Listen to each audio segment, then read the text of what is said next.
The Playboy magazine Playmate of the Year was given a gift by the magazine of a car for being the top model chosen for that year. And many believe that a pink 1966 Barracuda was given out that year, all because of a postcard. I'm going to break it all down for you. We're going to talk about some of the research I've done to figure out how many there were, where they came from, and how the confusion started. There was in fact one official Playboy Playmate pink Barracuda given out that year. Actually, it was 1967. It was a fastback Barracuda. But where all the pink ones come from in 66?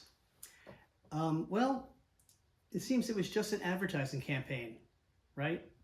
The San Francisco Bay Area Chrysler Plymouth Dealerships Association came up with this advertising campaign. If you think about it, this was the era, this was the 1960s. There was a lot of the hippie movement. You had people like free love, flower power, young people expressing themselves like happy-go-lucky.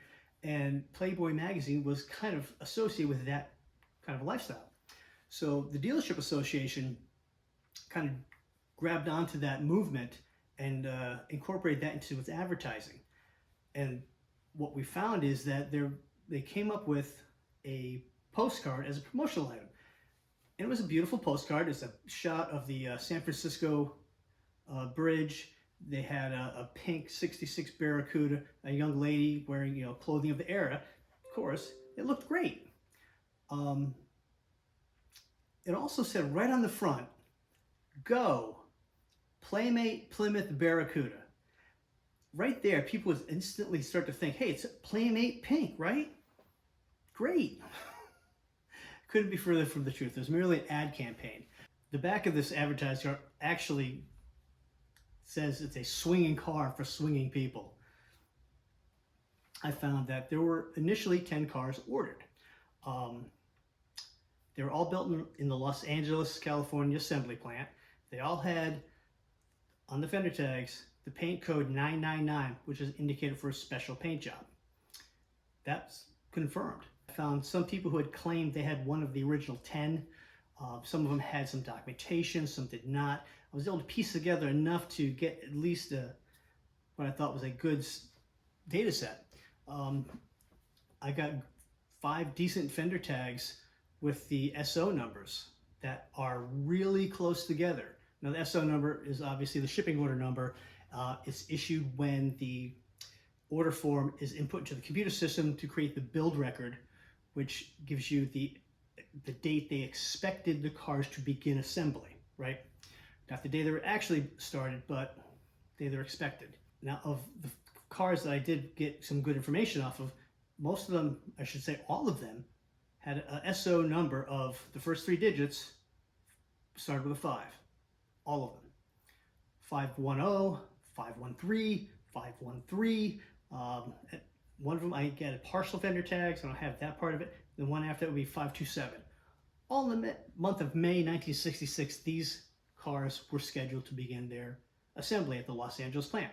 So the fender tags that I did find, they all had the 999 paint code, which indicates special order paint color.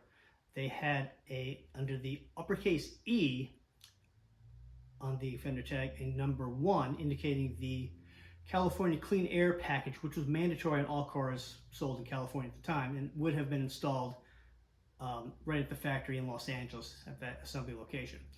On the lowercase x in that line, there would be a number 9, which would indicate it was a special order car. It was a special order car, and the 999 paint code really do tie together. You're not going to get the 999 paint code unless you have a special order. It's not happening. Other than that, the options for these cars were greatly different. Some of them were slant 6 cars, 225 cubic inch, automatic column shift. Some were 273 V8s, floor shift, column shift. There may have even been one Formula S ordered with the paint code 999 pink. Since the shipping order numbers on all the fender tags were really close together, it's not a big jump to think that they all were ordered by the same dealership. Now, one of the people who claimed owned one of the original 10 pink cars said it was bought at Melrose Motors in Oakland, California. The name sounds familiar. The Melrose Missile race car, that dealership actually put out several race cars over the years under the Melrose Missile name. And when you've got a factory race team, essentially, you have all these connections. I'm guessing they had the pull to order 10 hot pink or Playboy pink 1966 Barracudas. Now, I have found other cars, their fender tags with an SO date much later than May of 1966, which means there were many more cars ordered that were pink. I can only guess that once a few people started seeing the pink cars, they wanted one too. There was some information suggesting that there could have been up to 60 pink 1966 Barracudas delivered to various dealerships in the Bay Area or others. We don't know. We don't know where all these cars were actually ordered out of or shipped to, right? We know it was a San Francisco Bay Area Dealership Association who kicked off this ad campaign.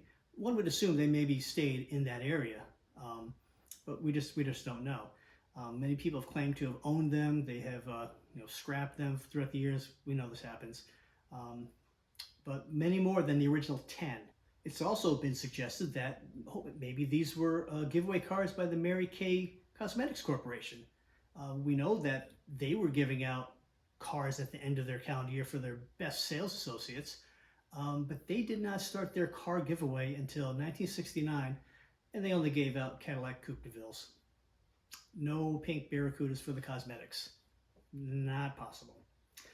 So we know they're definitely not Mary Kay cars, and we know they're definitely not official Playboy Playmate giveaway cars for their models. They were just part of an ad campaign, clever ad campaign I might add, to kind of build a buzz around the Barracuda tied into the atmosphere of the 60s. If you want to learn more about the pink Barracudas, pick yourself up a copy of Barracuda Unlocked. I'll leave a link down in the description. Hit the like button on the video, and if you like the channel, please consider subscribing. And one final thought, remember that in the Mopar world, A comes before B and E. Thanks for watching.